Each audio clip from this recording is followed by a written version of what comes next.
Hello friends, welcome to our YouTube channel Das informative. আজকের ভিডিওতে আলোচনা করব আইটিবিপি অর্থাৎ ইন্দো তিবেতিয়ান বর্ডার পুলিশের তরফ থেকে যে নতুন ভ্যাকেন্সি প্রকাশিত করা হয়েছে তার অফিসিয়াল নোটিশ নিয়ে আমরা আলোচনা করব। যেখানে বন্ধুরা কিচেন সার্ভিস পদে কিন্তু নিয়োগ করানো হবে, তো তার অফিসিয়াল নোটিশ প্রকাশিত হয়েছে। তো সেই অফিসিয়াল নোটিশ নিয়ে আমরা বিস্তারিতভাবে আলোচনা করব। যেখানে শূন্যপদ রয়েছে 819টি এবং ছেলে মেয়ে সকলে কিন্তু আবেদন করতে পারবে এবং বন্ধুরা মাধ্যমিক পাস যোগ্যতায় আবেদন করা যাবে।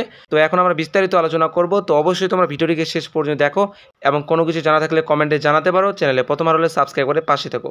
তো চলো বন্ধুরা, আজকের ভিডিওটি আমরা শুরু করি। তো বন্ধুরা, এই মুহূর্তে স্ক্রিনে তোমরা দেখতে পাচ্ছ সেই অফিসিয়াল শর্ট নোটিশ যা এখন আমরা আলোচনা করব। এবং বন্ধুরা, নোটিশটা কিন্তু একটু ঝাপসা রয়েছে, ঠিক আছে? তো অবশ্যই কোনো বুঝতে অসুবিধা হলে তোমরা কিন্তু কমেন্টে জানাতে পারো। তো প্রথমত বলা হয়েছে বন্ধুরা ইন্দো তিবেতিয়ান বর্ডার পুলিশ, দেখতে পাচ্ছ, ঠিক আছে? তারপর বলা হয়েছে recruitment for the post of constable kitchen service 2024, অর্থাৎ কনস্টেবলের কিচেন সার্ভিস পদে কিন্তু নিয়োগ করানো হবে।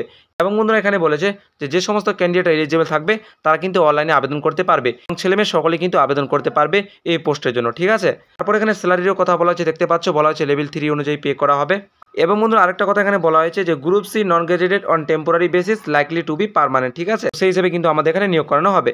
এরপর নিচের দিকে বলা হয়েছে, দেখে নাও কি বলা হয়েছে, যে শূন্য পদ অর্থাৎ ভ্যাকেন্সি কতগুলো থাকবে। বন্ধুরা প্রথমত বলা হয়েছে নেম অফ পোস্ট, অর্থাৎ দেখতে পাচ্ছ কনস্টেবল কিচেন সার্ভিস, যেখানে টোটাল 819টি শূন্যপদ। ছেলেদের জন্য টোটাল এখানে শূন্যপদ রয়েছে 697টি এবং ফিমেলদের জন্য 122টি। তো টোটাল এখানে 819টি শূন্যপদ রয়েছে এবং এখানটায় তোমরা ক্যাটাগরি অনুযায়ী কিন্তু দেখতে পারবে, ঠিক আছে? এরপর বন্ধুরা নোটের মধ্যে বলা হয়েছে যে এই যে ভ্যাকেন্সি এটা হচ্ছে টেন্টারি ভ্যাকেন্সি, ঠিক আছে?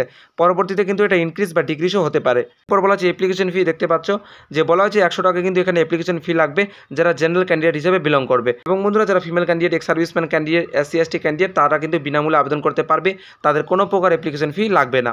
এরপর বলা হয়েছে এলিজিবিলিটি কন্ডিশন, অর্থাৎ কী কী যোগ্যতা লাগবে।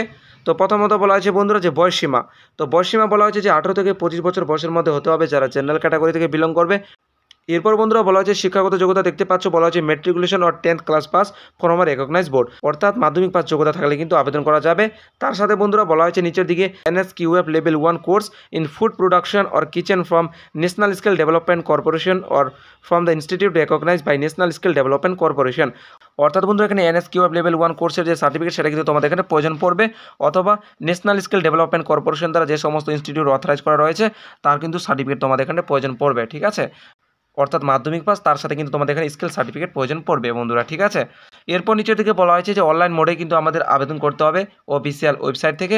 এছাড়াও বন্ধুরা এখানে বলা হয়েছে যে এর যে ডিটেল ইনফরমেশন, ঠিক আছে, এজ রিল্যাক্সেশন, এলিজিবিলিটি কন্ডিশন সমস্ত কিছু কিন্তু তোমরা অফিসিয়াল ওয়েবসাইট থেকে পরবর্তীতে চেক করতে পারবে এবং তোমরা যখন অনলাইনে আবেদন করবে সেই সময় তোমরা কিন্তু সমস্ত ডিটেলসগুলো ফিল আপ করতে পারবে, ঠিক আছে? তো অবশ্যই আমাদের কিন্তু কেয়ারফুলি এখানে ফর্ম ফিল আপটা করতে হবে। এরপর বন্ধুরা নিচের দিকে বলা হয়েছে এর এডমিট কার্ড তোমরা অনলাইনে ডাউনলোড করতে পারবে অফিসিয়াল ওয়েবসাইট থেকে, ঠিক আছে? এরপর বলা হয়েছে বন্ধুরা সিলেকশন প্রসিডিওর কী থাকবে, দেখতে পাচ্ছ, প্রথমত বলা হয়েছে যে physical efficiency test, physical standard test, ঠিক আছে, অর্থাৎ PET PST হবে, তারপর রিটেন এক্সাম হবে, ডকুমেন্ট ভেরিফিকেশন হবে, তারপর মেডিকেল এক্সাম কিন্তু হবে, হচ্ছে সিলেকশন প্রসেস। এরপর বন্ধুরা নিচের দিকে বলা হয়েছে ইম্পর্টেন্ট ডেট, অর্থাৎ কবে থেকে তোমরা অনলাইনে ফর্ম ফিল আপ করতে পারবে। দেখতে পাচ্ছ বলা হয়েছে 2 সেপ্টেম্বর 2024, অর্থাৎ সেপ্টেম্বর মাসের 2 তারিখ থেকে এর অনলাইন আবেদন প্রক্রিয়া শুরু হয়ে যাবে এবং আবেদন করার লাস্ট ডেট হচ্ছে 1 অক্টোবর, অর্থাৎ অক্টোবর মাসের 1 তারিখ কিন্তু এর আবেদন করার লাস্ট ডেট, ঠিক আছে? বন্ধুরা আপাতত এটা হচ্ছে শর্ট নোটিস, ঠিক আছে? পরবর্তীতে যদি ফুল ডিটেল নোটিফিকেশন প্রকাশিত হয়ে যায় আমরা কিন্তু আরও ভালোভাবে অন্যান্য ইনফরমেশনগুলো জানতে পারবো। তো অবশ্যই তোমরা চ্যানেলে পাশে থেকো। তো বন্ধুরা দেখা হবে পরবর্তী ভিডিওতে, সবাই ভালো থাকবে, সুস্থ থাকবে।